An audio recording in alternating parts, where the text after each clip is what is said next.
नमस्कार दोस्तों, तो स्वागत करते हैं आपके प्यारे YouTube चैनल अभी क्लास से 0.1 में। तो हम लोग इस क्लास में पढ़ने वाले हैं क्लास 10th के हिंदी का बहुत ही इंपॉर्टेंट टॉपिक जो कि है 20 बहुविकल्पीय। आपके एग्जाम में 20 बहुविकल्पीय आते हैं, जो कि हम इस क्लास में वही बहुविकल्पीय लाए हैं जो कि किसी ना किसी सेट में प्रतिवर्ष दोहराए जाते हैं। और इस क्लास में हम लोग इसको ट्रिक के जरिए समझेंगे और ट्रिक के सहायता से ही याद भी करेंगे, जिससे कि हम एग्जाम हॉल में जाने के बाद इसको भूले ना। तो आइए देखते हैं वो 20 बहुविकल्पीय कौन से हैं जो प्रतिवर्ष किसी ना किसी एग्जाम सेट में जरूर देखने के लिए मिलते हैं, यानी आप में भी जरूर आएंगे। तो आइए देखते हैं ये 20 बहुविकल्पीय कौन से हैं और इनको हम लोग किस ट्रिक के जरिए इसको खत्म कर रहे हैं। इसमें देखिए, पहला है सुमित्रानंदन पंत जी की रचना कौन सी है, यानी इन चारों ऑप्शन में से सुमित्रानंदन पंत जी के द्वारा कौन सी रचना की गई है। इसमें देखिए उर्वशी जो है वो रामधारी सिंह दिनकर जी की रचना है। पल्लव जो है वो है सुमित्रानंदन पंत जी की रचना। अब देखिए इसमें ट्रिक क्या है। इसमें देखिए नंदन मिस होता है बच्चा, नंदन मिस बच्चा समझ सकते हैं, और बच्चे को पल्लू यानी पल्लव जो पत्ते होते हैं आम के वो बहुत ही प्यारे लगते हैं, यानी बच्चे पत्तों से हमेशा खेलते रहते हैं, यानी नंदन पल्लव। सुमित्रानंदन पंत जी की रचना कौन सी है? पल्लव है। कामायनी ये जयशंकर प्रसाद जी की रचना है। आगे आइए देखते हैं, इसमें बहुत ही अच्छे ट्रिक के जरिए हम आपको याद करवाने वाले हैं। इसमें देखिए दूसरा क्वेश्चन क्या पूछा है। इसमें पूछा है करुण रस का स्थायी भाव है, यानी करुण रस का स्थायी भाव कौन सा है। आपने रस और उसके स्थायी भाव की हमारी क्लास देख चुके होंगे और उसमें बहुत सरल ट्रिक के जरिए हम आपको रस और उसके स्थायी भाव और उनकी परिभाषा याद करा चुके हैं, उसके उदाहरण भी याद करवाए थे। तो इसमें देखिए, इसमें पूछ रहा है करुण रस का स्थायी भाव कौन सा है। रति नहीं, रति जो है वो श्रृंगार रस का स्थायी भाव है। श्रृंगार रस के भेद कितने हैं? दो भेद हैं, एक है संयोग और दूसरा है वियोग। यानी इधर देखिए, पहले अगर हम बोले श्रृंगार रस का स्थायी भाव है रति, श्रृंगार रस का स्थायी भाव है रति। और श्रृंगार रस के दो भेद, एक होता है संयोग रस और एक होता है वियोग श्रृंगार। संयोग श्रृंगार और वियोग श्रृंगार, जहां नायक और नायिका मिल जाते हैं वहां पे संयोग, और जहां पे नायक और नायिका बिछड़ जाते हैं वो है वियोग। अगर हम वियोग श्रृंगार रस की बात करें तो अभी सैयारा मूवी आई है, वो क्या है? वो वियोग रस का, वो मतलब वियोग रस में आ जाएगा। और श्रृंगार रस का तो मतलब संयोग श्रृंगार का तो सभी मूवी होती है। इसमें हास्य रस, हास्य जो होता है वो हास्य रस का उदाहरण है, यानी हास्य रस का उदाहरण क्या है? हास्य रस का स्थायी भाव हास्य है, यानी हास्य रस का स्थायी भाव हास होता है। अभी निर्वेद है, यानी शांत रस का स्थायी भाव निर्वेद है। शांत रस का स्थायी भाव क्या है?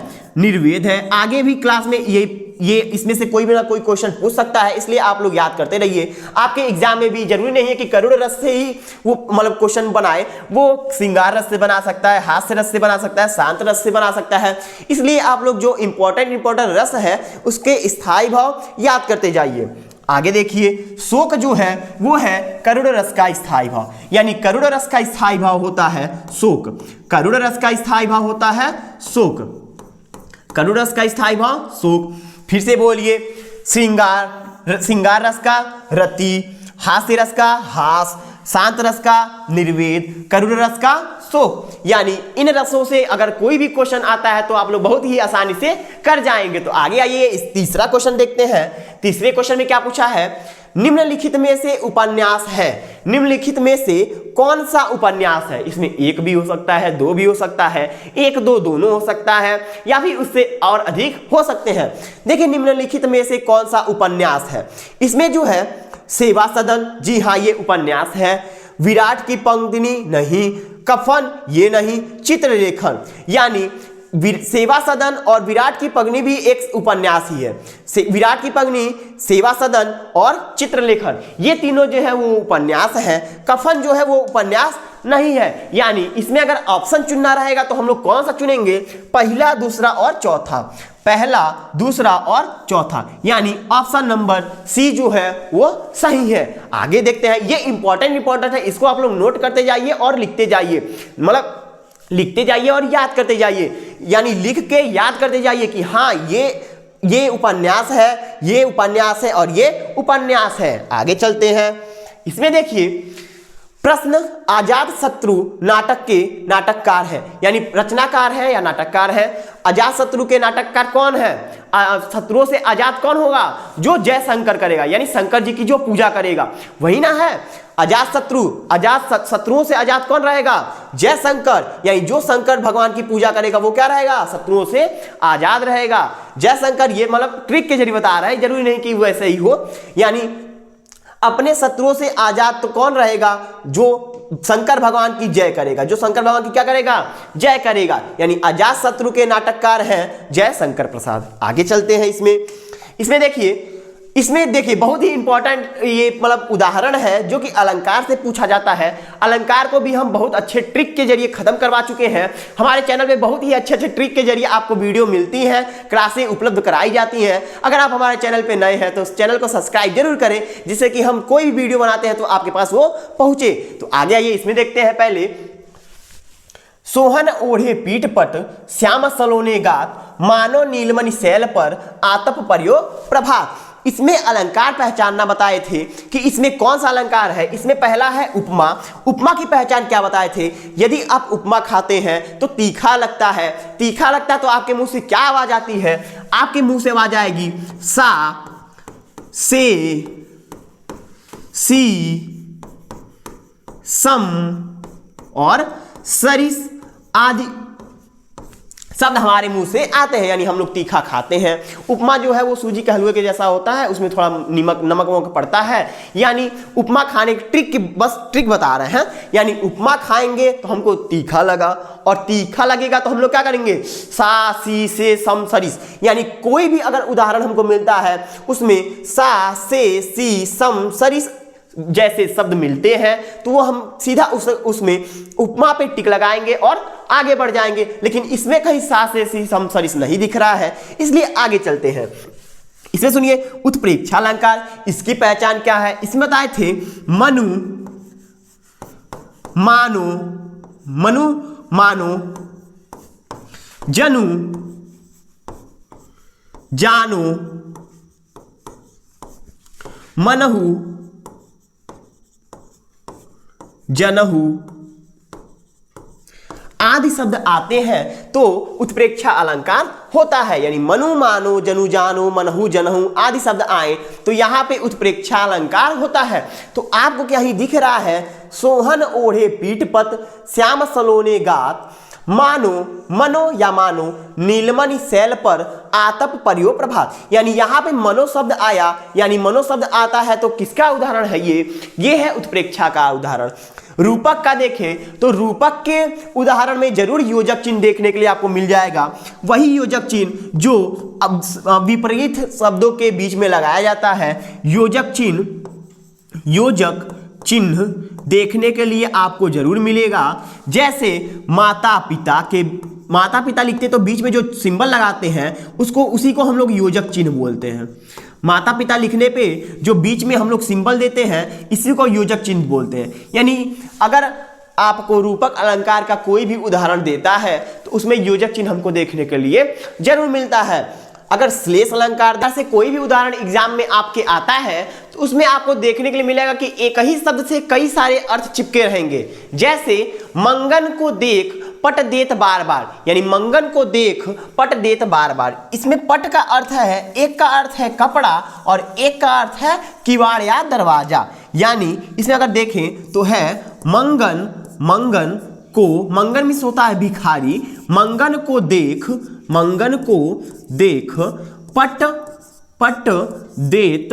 पट देत बार बार, यानी मंगन को देख पट देत बार बार। यानी किसी भिखारी के दो अर्थ निकल सकते हैं। पट मीन्स होता है एक पट का हुआ कपड़ा और एक पट का अर्थ हुआ किवाड़ी।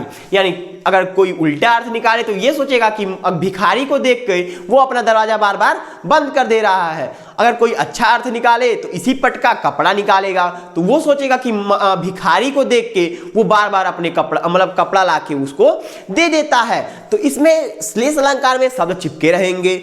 उपमा अलंकार में सा, से, सी, सम, सरिस आएगा। जैसे पीपल पात सरिस मन डोला, सरिस आया यानी पीपल के समान मेरा मन क्या हुआ? डोल जाता है।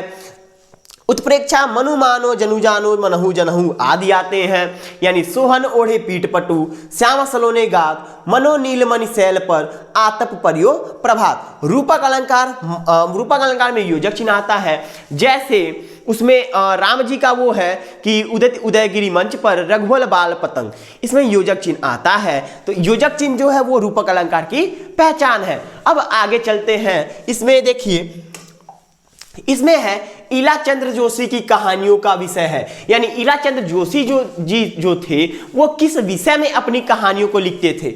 यानी समाज के बारे में लिखते थे क्या? नहीं।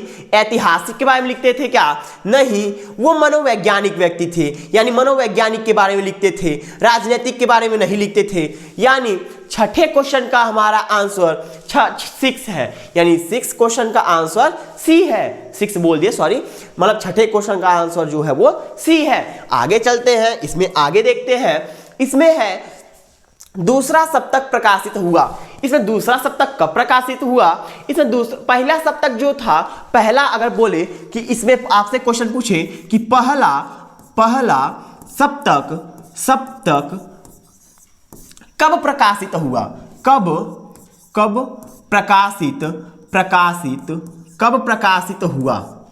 कब प्रकाशित हुआ?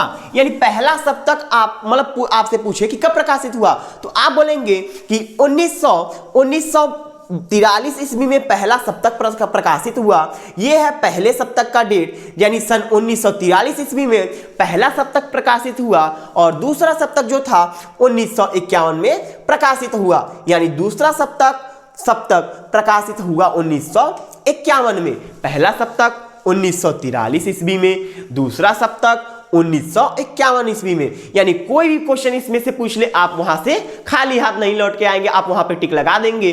पहला सप्तक 1943, दूसरा सप्तक 1951, तो वहां से खाली हाथ नहीं रहना है। मतलब इसमें एक ही क्वेश्चन से हम लोग 10 क्वेश्चन पढ़ेंगे, 20 क्वेश्चन नहीं, 20 से 50 क्वेश्चन। उसमें इन 20 क्वेश्चनों में हम 50 क्वेश्चन बना के आपको सिखाएंगे कि इससे अगर बाहर भी एग्जामिनर देना चाहे तो वो भी नाकाम रहे, आप उसको भी करके चले आए। तो आगे इसमें देखते हैं फिर से, इसमें है पंचतंत्र में कौन सा समास है। देखिए समास भी बहुत ही अच्छे ट्रिक के जरिए बताए थे। इसमें देखिए, अगर बोले थे कर्मधारय में आएंगे, किसी के कर्म के बारे में बताएंगे, यानी उसके गुण के बारे में बताएंगे, यानी उसकी विशेषता बताएंगे।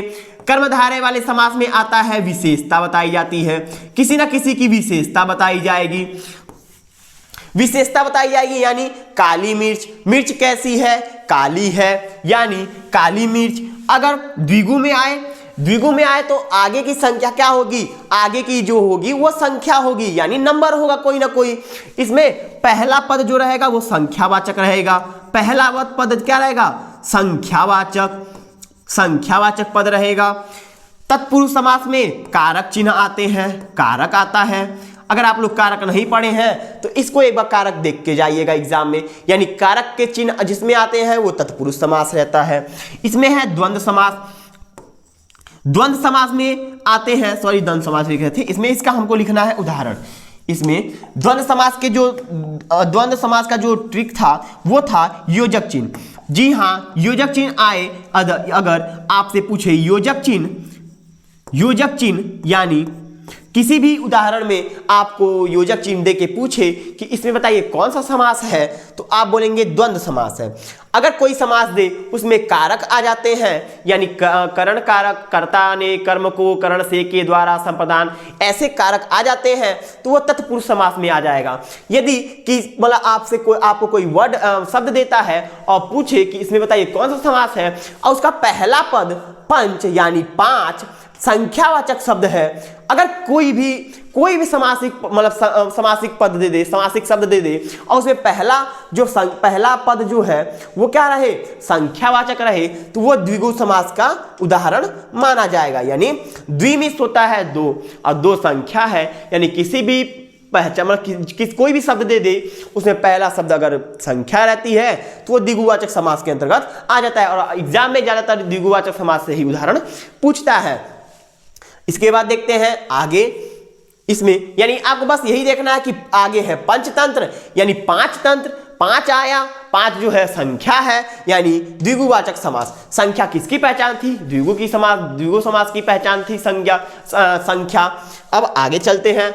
इसमें देखिए निम्नलिखित शब्दों में से सर्वनाम है। सर्वनाम पढ़े हैं, जी हाँ, सर्वनाम वही है संज्ञा के स्थान पे प्रयुक्त होने वाले शब्द को सर्वनाम कहते हैं।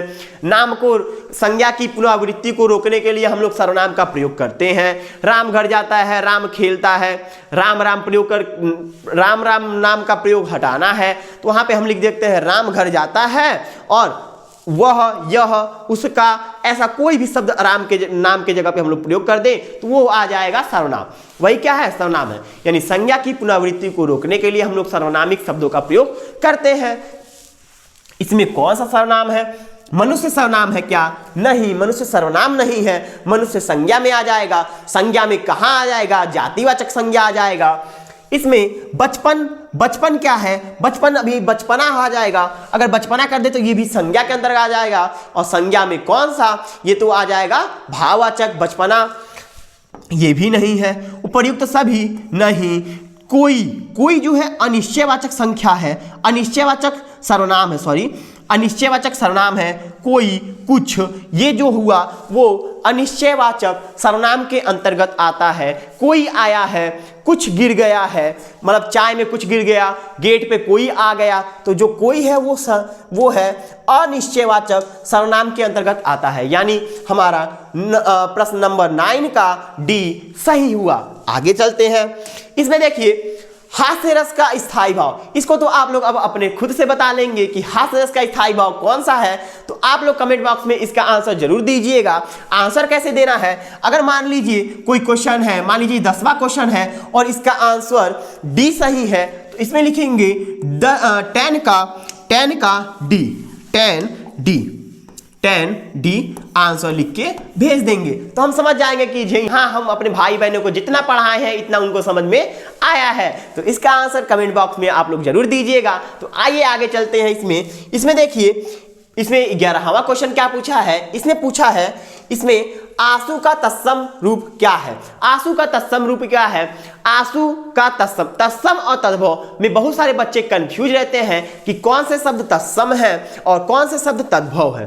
तो आज ये कंफ्यूजन हम दूर करने वाले हैं। देखिए, ऐसे शब्द जो संस्कृत भाषा से हिंदी में आए हैं परंतु अपना रूप चेंज नहीं किए, यानी संस्कृत में अग्नि बोलते थे तो हिंदी में भी हम लोग अग्नि ही बोलते हैं, उसमें बदलाव नहीं हुआ। यानी ऐसे शब्द जिनका उपयोग हम लोग संस्कृत भाषा से सीधे सीधे हिंदी में करते हैं उसे तत्सम, और जिन भाषा ऐसे शब्द जो संस्कृत से हम लोग लाए लेकिन उनको तोड़ मरोड़ के हिंदी की भाषा में ढाल दिए उसे हम लोग बोलते हैं तद्भव। यानी अगर तद्भव को सीधे सीधे ट्रिक की सहायता से देखें तो घर पे बोली जाने वाली भाषा तद्भव, और जो कार्यालयों में यानी बहुत ही विशिष्ट स्थानों पे जहाँ पे बोली जाती है वो है तत्सम। यानी सरल शब्द जो होते हैं वो तद्भव में आ जाएंगे और जो कठिन शब्द होते हैं वो तत्सम में आ जाएंगे। तो ये बताइए, आंसू का प्रयोग तो हम लोग घर पे करते हैं कि हमारी आंखों से आंसू निकल रहे हैं, तो आंसू शब्द क्या हो गया?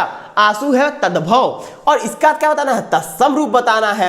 यानी आंसू तो हम लोग घर पे आमतौर पे बोलते हैं आंसू आंसू, अब तद्भव रूप इसका तत्सम रूप बताना है। रोना बोलते हैं क्या? नहीं। आंख बोलते हैं क्या? नहीं। अश्रु बोलते हैं, इसको क्या बोलते हैं? अश्रु। क्या हम लोग घर पे अश्रु बोलते हैं? नहीं, लेकिन इसका पर्यायवाची जो है वो अश्रु है। यानी आंसू जो है वो तद्भव, मतलब ये सरल है, हम लोग घर पे बोलते हैं तद्भव। जो कठिन शब्द है आंसू का अश्रु भी बोलते हैं, यानी अश्रु जो वो कठिन शब्द है ये किस में आ जाएगा? तत्सम में आ जाएगा। इसमें आगे देखते हैं हम लोग। अब प्रहार शब्द में किस उपसर्ग का प्रयोग किया गया है? यानी प्रहार शब्द जो है उसमें कौन सा उपसर्ग जोड़ा गया है जिससे कि ये शब्द प्रहार बन गया? यानी प्रहार शब्द में कौन सा उपसर्ग जोड़ा गया है? अब उपसर्ग और प्रत्यय क्या होते हैं इनको भी हम लोग एक बार देख लेते हैं। देखिए, उपसर्ग जो होते हैं, उपसर्ग किसी शब्द में आगे जुड़ के उनके अर्थ में परिवर्तन ला देते हैं, और यहीं पे प्रत्यय जो होते हैं वो शब्द में पीछे जुड़कर उनके अर्थ में परिवर्तन ला देते हैं। उपसर्ग आगे जुड़ते हैं, उपसर्ग कहाँ जुड़ेंगे? आगे जुड़ेंगे, और प्रत्यय बाद में, यानी प्रत्यय बाद में जुड़ेंगे, यानी शब्द के पीछे जुड़ेंगे। उपसर्ग आगे, प्रत्यय बाद में, यानी पीछे। अगर बोल दे पीछे तो भी इसमें दो राय नहीं है, यानी उपसर्ग आगे जुड़ते हैं, प्रत्यय पीछे जुड़ते हैं। प्रहार शब्द में किस उपसर्ग का प्रयोग किया गया है? हमको जब भी उपसर्ग ढूंढना रहे तो हम लोग उपसर्ग आगे जुड़ रहा है ना, तो ये बताइए इसमें से आगे से कौन सा शब्द हटाएं, जिससे कि कौन सा शब्दांश हटाएं। उपसर्ग और प्रत्यय शब्दांश होते हैं, यानी पूरा शब्द नहीं होते, शब्द का एक छोटा सा अंश होते हैं। यानी ये बताइए प्रहार में आगे से कौन सा शब्दांश हटाएं, यानी शब्द का कौन सा अंश हटाएं जिससे कि पीछे वाले का अर्थ निकले। यानी उपसर्ग हटाने के बाद शब्द का अर्थ निकलता है, प्रत्यय हटाने के बाद शब्द का अर्थ निकले तभी वो प्रत्यय है। यानी अगर हम बोले कि हम प्र हटा दिए तो क्या हार का अर्थ निकल रहा है? जी हाँ, प्र हटा दिए, प्रहार में से प्र को हटा दिए तो हार का अर्थ निकला। यानी हार क्या है? शब्द है, और प्र क्या है? प्र है उपसर्ग। यानी इसमें प्र उपसर्ग मिलके हार शब्द में प्र उपसर्ग मिलके, यानी प्र शब्दांश मिलके जो है इसके अर्थ को चेंज कर दे रहा है। पहले तो था हार और उसमें प्र उपसर्ग जुड़ गया तो हो गया प्रहार, यानी वार करना। यानी इसमें प्रहार शब्द में किस उपसर्ग का प्रयोग किया गया है? प्रहार शब्द में प्र उपसर्ग का प्रयोग किया गया है। आइए आगे चलते हैं हम लोग। इसमें कर्मवाच्य में प्रधानता होती है। कर्मवाच्य में किसकी प्रधानता होती है? तो कर्मवाच्य में कर्ता की प्रधानता होती है क्या? भाव की प्रधानता होती है क्या? कर्म की प्रधानता होती है, जो कि है कर्म की प्रधानता होती है। यानी कर्मवाच्य में प्रधानता होती है। कर्मवाच्य में किसकी प्रधानता होगी? कर्मवाच्य है, कर्म को बता रहा है, यानी कर्म की प्रधानता होती है। कर्मवाच्य में कर्म की प्रधानता होती है। तो आइए आगे चलते हैं। इसमें देखिए आगे कौन सा क्वेश्चन है। इसमें है यह एक सम्मात्री छंद है, इसमें 4 चरण होते हैं, प्रत्येक चरण में 11-13 के विराम से 24 मात्राएं होती हैं। किस छंद का लक्षण है यह? यानी 11-13 से विराम होगा और टोटल 24 मात्राएं होंगी, और यह एक सम्मात्री छंद है। तो आपको ट्रिक के जरिए रोला और सोठा की क्लास करा चुके हैं, तो उसमें बताए थे कि रोला जो है वो एक सम्मात्री छंद है, इसमें 11 और 13 के विराम होते हैं और टोटल मात्राओं की संख्या 24 होती है। तो आइए आगे चलते हैं हम लोग। इसमें देखिए प्रश्न है सन 1018 से 1936 ईस्वी तक का समय है। यानी इस 1018 से 1936 के बीच के समय को किस युग के नाम से जानते हैं? प्रेमचंद युग, शुक्ल युग, प्रसाद युग या उपर्युक्त सभी? नहीं, इसे हम लोग कहते हैं प्रसाद युग। यानी इस युग को हम लोग प्रसाद युग के नाम से जानते हैं। आगे चलते हैं। इसमें देखिए अभी है छायावादी की प्रमुख विशेषता है। यानी छायावादी युग के जो कवि थे वो कैसा रचना करते थे? प्राकृतिक का मानवीकरण या युद्ध का वर्णन या यथार्थ चित्रण या भक्ति की प्रधानता? तो छायावादी कवि थे वो प्राकृतिक का मानवीकरण करते थे। यानी प्राकृतिक का मानवीकरण, प्राकृतिक और का मतलब ऐसा बताते हैं कि जो बादल है वो परी की जैसी है, जो रानी के जैसी है, उसके बादल नीचे आते हैं तो ऐसा लगता है कि जो बाल लटक रहे हों। यानी इंसान की जो तुलना है वो प्राकृतिक से करते थे, प्रकृति की तुलना इंसान से करते थे। इसी को बोलते हैं प्राकृतिक का मानवीकरण। यानी छाया, अगर आप लोग ट्रिक यहां पे ढूंढे तो छाया किससे मिलेगी? हमको प्राकृतिक से मिलेगी, प्रकृति से मिलेगी। यानी छाया जो है वो प्रकृति का मानवीकरण है। छायावादी युग प्रकृति का मानवीकरण से संबंधित है। आगे चलते हैं। इसमें देखिए 17वां क्वेश्चन पे आज गए हैं अभी हम लोग। मैथिली शरण गुप्त जी किस युग से संबंधित हैं? मैथिली शरण युग जी द्विवेदी युग से संबंधित है। आगे देखते हैं। इसमें ये सभी जो 20 महत्वपूर्ण ऑब्जेक्टिव लाए हैं ये आपके एग्जाम में सीधे सीधे पूछे जाते हैं। तो इसको आप लोग 20 का 20 एक बार तैयार कर लीजिएगा और तैयार करके एग्जाम सेंटर में जाके और पूरा तहलका मचा दीजिएगा। आगे देखिए इसमें केशव को कठिन काव्य का प्रेत किसने कहा, यानी केशवदास जी को कठिन काव्य का प्रेत किसने कहा।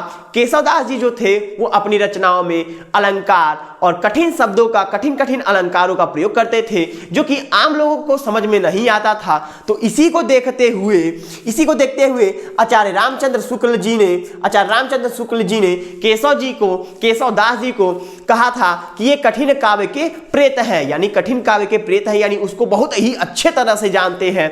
कठिन काव्य का प्रेत केशवदास जी को रामचंद्र शुक्ल जी ने कहा था। आगे चलते हैं, इसमें देखिए मिलान करना है, यानी मैला आचर किसकी रचना है, चित्रलेखा किसकी रचना है, उसने कहा था ये किसकी रचना है। तो इसमें देखिए मैला आचल जो है वो है फणीश्वरनाथ रेणु जी की रचना। चित्रलेखा जो है वो है भगवती चरण वर्मा जी की रचना है। उसने कहा था चंद्रधर शर्मा गुलेरी जी की रचना है। कफन जो है वो है प्रेमचंद, यानी आप लोग प्रेम करते हैं तो आपको कफन मिलेगा, प्रेम करते तो कफन मिलेगा। चंद्रधर शर्मा गुलेरी जी की रचना है, उसने कहा था। भगवती चरण वर्मा जी की रचना है चित्रलेखा। फणीश्वरनाथ रेणु जी की रचना है मैला आचल, जो कि बहुत ही इंपॉर्टेंट रचना है। इसको आप लोग याद कर लीजिएगा कि मैला आचल जो रचना है वो फणीश्वरनाथ रेणु जी की रचना है। अब आते हैं हम लोग अपने अंतिम प्रश्न पे, जो कि आपके एग्जाम में सीधे सीधे पूछा जाता है। इसका आंसर आप लोग कमेंट बॉक्स में जरूर बताएं कि चौराहा में कौन सा समास है। अभी इसी क्लास में हम बताए हैं कि समास को कैसे पहचानते हैं। अगर कौन सा समास कैसा रहेगा तो उसमें हम लोग पहचान करके कैसे बता सकते हैं कि इसमें ये कौन सा समासिक शब्द है, यानी ये किसका उदाहरण है।